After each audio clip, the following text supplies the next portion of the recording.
बात अगली खबर की कर लेते हैं। खबर झारखंड के बोकारो से। बोकारो स्टील सिटी में विस्थापितों का प्रदर्शन अब उग्र हो चला है। दरअसल सीआईएसएफ के द्वारा लाठीचार्ज किया गया था प्रदर्शनकारियों के ऊपर और इस पूरे घटनाक्रम में एक युवक की मौत हो गई थी, जिसके बाद ये प्रदर्शन और भी ज्यादा उग्र होता हुआ देखा जा रहा है। तो बोकारो स्टील सिटी में विस्थापितों का नौकरी के लिए प्लांट के बाहर ही प्रदर्शन चल रहा था, लेकिन आंदोलन तब हिंसक हो गया जब सीआईएसएफ ने प्लांट की तरफ बढ़े भीड़ को रोकने के लिए लाठीचार्ज किया, लेकिन लाठीचार्ज में एक युवक बुरी तरह से घायल हो गया था, जिसमें बाद में उसकी मौत भी हो गई थी। दरअसल बीते कई दिनों से बोकारो स्टील सिटी में विस्थापितों का नौकरी के लिए ये प्रदर्शन था और कैसे प्रदर्शन किया जा रहा है उसकी तस्वीरें भी सामने आई है। सीआईएसएफ ने प्लांट की तरफ बढ़ रही भीड़ को रोकने के लिए लाठीचार्ज किया था, लेकिन इसी लाठीचार्ज में एक युवक इतनी बुरी तरीके से घायल हो गया कि उसकी बाद में जान चली जाती है, उसकी इलाज के दौरान मौत हो जाती है। अब बोकारो स्टील प्लांट में उग्र प्रदर्शन की पूरी खबर क्या है, हमारी रिपोर्ट में आपको दिखाते हैं। बोकारो स्टील सिटी में चल रहा विस्थापितों के नियोजन यानी नौकरी को लेकर चल रहा प्रदर्शन हिंसक हो गया।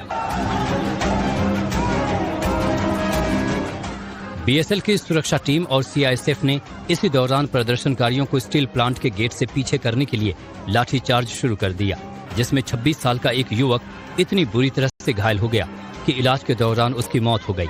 और यही वजह थी कि इसके बाद प्रदर्शनकारी और ज्यादा उग्र हो गए और बड़ी संख्या में उन्होंने एडीएम बिल्डिंग और बोकारो जनरल अस्पताल को घेर लिया, सड़क पर आगजनी भी की।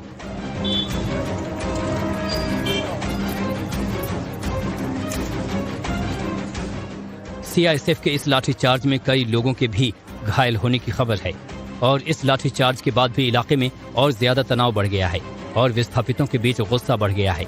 जानकारी के मुताबिक बड़ी संख्या में बोकारो स्टील प्लांट के विस्थापित एडीएम बिल्डिंग के पास नियोजन यानी नौकरी की मांग को लेकर प्रदर्शन कर रहे थे। विस्थापितों का कहना है कि उन्होंने अपनी जमीन बीएसएल को दी थी, लेकिन आज तक उन्हें नौकरी नहीं मिली और जब उन्होंने अपनी मांगों को लेकर विरोध तेज किया तो वहां मौजूद सुरक्षा बलों ने लाठीचार्ज कर दिया। हालांकि इस मामले में सीआईएसएफ के डीआईजी दिग्विजय कुमार सिंह का कुछ और ही कहना है, सुनिए। प्रदर्शनकारी जो है बिना परमिशन के, उनको जिला प्रशासन से अनुमति नहीं थी, उसके बावजूद लोग आ गए और गेट के सामने उन्होंने पहले तो जाम कर लिया।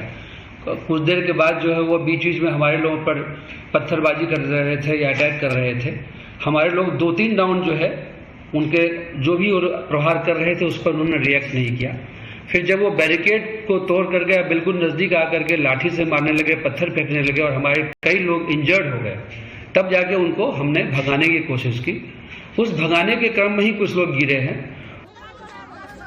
यानी सीआईएसएफ का कहना है कि प्रदर्शनकारियों में भगदड़ मची और मृतक उन्हीं के बीच गिर गया, जिसके बाद सीआईएसएफ की टीम ही मृतक युवक को अस्पताल लेकर पहुंची, जहां उसकी इलाज के दौरान मौत हो गई।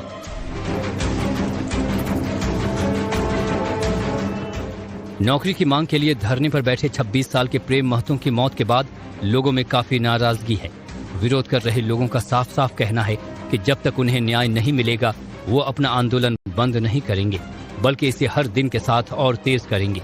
हालांकि मौके पर स्थिति को काबू में लाने के लिए प्रशासन ने अतिरिक्त पुलिस बल को तैनात कर दिया है।